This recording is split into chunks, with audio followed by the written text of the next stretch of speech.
Dragi gledaoci, poštovani prijatelji, poštovani sugrađani, Bosanci i Hercegovci širom svijeta, dobrodošli u kratku kolaž emisiju Historijske razglednice Bosne i Hercegovine.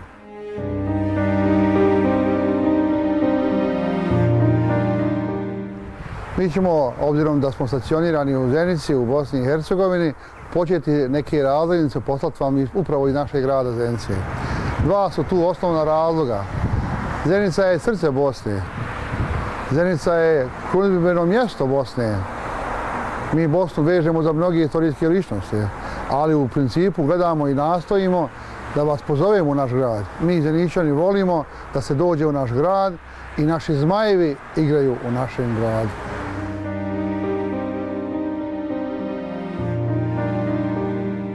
Dakle, naš grad je kroz vrijeme i prostor mijenjao nazive. Nekad je se zvao Bistuva Nova, za vrijeme Rima, odnosno rimske uprave. Nekad će se zvati Nahija Brod, kasnije će se zvati Zenica i, jel tako, to po ime nam je svima poznato. Mi se nalazimo na jednom lokalitetu na ulazu u sami grad, odakle sve naše goste dočekujemo. Mi bliže zovemo lokalitet Bilimište, odnosno jedan od ulaza u grad, Zenica, od strane Sarajeva i da kažem istočni ulaz u grad.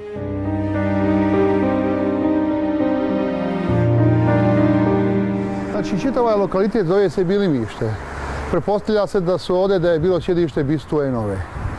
Nikada ozbiljna nisu arheološka istraživanja urađena na području Zenice pa da mi možemo biti načistu.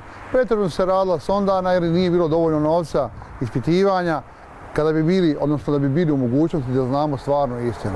Znači, Bilimište lokalitet je vezan za Bistuvu Novu, mada mi još sa sigurnošću nismo detaljno utvrdili gdje bi ona mogla da bude.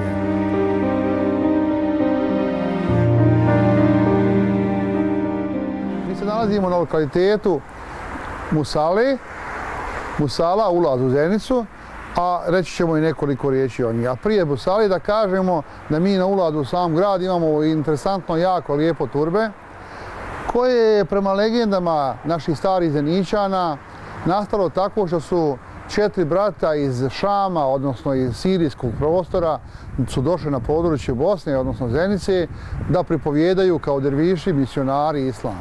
Oni su u tom pohodu izgubili živote, a onda je narod podigao im turbe upravo na ovom mjestu.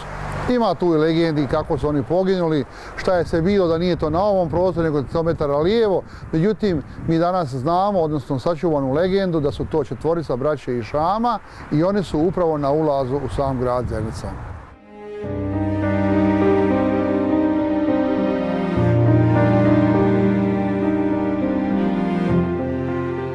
Rekao sam da su u turbetu prema legendama 4 braće. Međutim, sa desne moje strane Zeničani su odali poštovanje 4 zeničkih alima koji su obilježili prostor i vrijeme kad je u pitanju duhovno prosvjetiteljstvo našeg grada. Oni su tu pored mene, desne strane. Preko puta mene, kao što sam rekao, nalazi se Musala. Musala je mjesto, odnosno otvoreni lokalitet gdje se klanja u džuma namaz na otvorenom. Međutim, ono što je interesantno za ovo Musalu jeste legenda da je ovo Musala sultana Fatiha. Mi u Bosni čuvamo 2 Musale, sačuvali smo 2 Musale za vrijeme vezano za sultana Fatiha. Prema nekim podacima, jedini sultan koji je došao u Bosnu i Hercegovini je Mehmed Sultan Han Fatih. On je, prema kažem, legendama, imao džumu, odnosno zadesila ga je džuma u Zenici i to je taj prostor Musali koji je evo preko puta nas. I imamo jednu musalu koja je u Sanskom mostu. Ja o njoj neću da govorim sada jer to nije tema naše emisije, međutim ono što mogu da kažem o Zeničkoj musali jeste da je 1463. godine u proljeću u mjesecu junu sultan Fatih sa velikom vojskom, jer je izgubio jedan sporazum sa bosanskim kraljem, krenuo da, osvoji Bosnu. Sada, naravno, ulogorio se prema nekim legendama zeničkim, ulogorio se na području Tetova, odnosno zeničkog naselja Meraja. Tu je se ulogorio 5 dana i postoji, kažem, podatak da je jedna od džuma upravo bila u Zenici. Ta musala je još uvijek tu sačuvana. Dosta ljudi ne zna za nju da se ona veže isključivo za sultana Fatiha. Međutim, evo, mi smo obilježili lokalitet i musala i tako smo ga nazvali, a do nekog novog vremena kada će doći neki ljudi pa ćemo podići to na jedan veći i ozbiljniji nivo.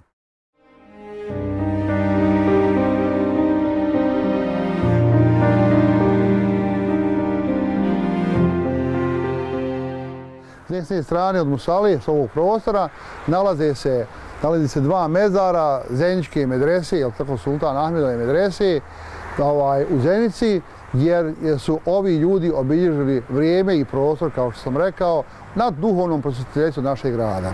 Znači, prvi od njih je Muhamed Sejid Serdarević, a drugi je Abdullah Serdarević.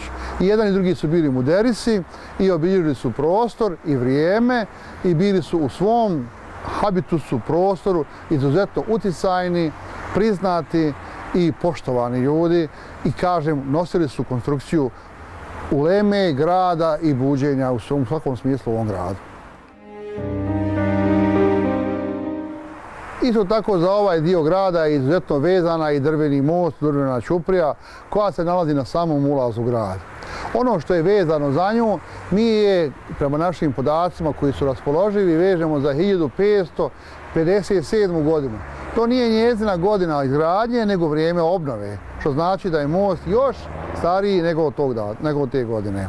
Pominje se Abdullah sin Hadži Memije, koji je za potrebe održavanja, odnosno obnove mosta, koji je već bio i dotrajao, znači je odvojio 10.000 akći. 1878. godine, kada je Austro-Ugarska uprava došla na naše prostore, osmanska vojska je oštetila most, odnosno zapalila ga, bio je drveni i doživio određena oštećenja. Poslije toga ovaj trenutni oblik koji mi imamo sačuvano i kule i stare i nove mosta, ove lijeve kule su, kažem, iz tog perioda 1878. i 79. godine. Znači, Austro-Ugarska je napravila lijeve kule, a desnije novijeg datuma. Znači, drveni most je jedan od 2 zenička mosta, znači kameniti most, kamena ćuprija i drveni most, odnosno u samom gradu, znači drvena ćuprija grada Zenice.